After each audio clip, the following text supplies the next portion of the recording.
Welcome to the Tech Egg. Don't get scrambled. Enjoy the video. You start by choosing music you can legally use. Check whether it's royalty-free, Creative Commons, or requires purchase sync rights. Once done, open YouTube Audio Library or your approved stock source and preview tracks with your video in mind. Pick 2 or 3 candidates by mood, tempo, and energy.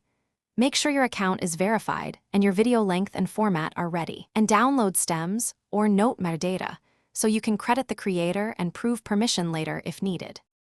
Next, import your chosen track into the video editor and place it on a dedicated audio track so you can adjust it independently.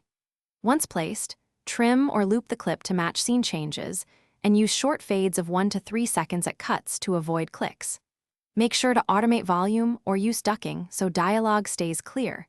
Aim for voice levels around -12 to -6 dB while music sits lower. Also normalize and check for clipping before moving on. Finally, export your finished video using the original sample rate and a reliable codec like 128 kbps or higher AAC so music quality stays intact. Save project backups in case you need edits. When uploading, add a clear music credit in the description listing artist, track name, and license type. Include proof if the license requires it. If YouTube issues a copyright claim, first review the claim, then dispute with your license proof, or simply replace the track from the YouTube audio library to resolve the issue quickly. Thanks for watching. Consider subscribing if I helped unscramble your problems.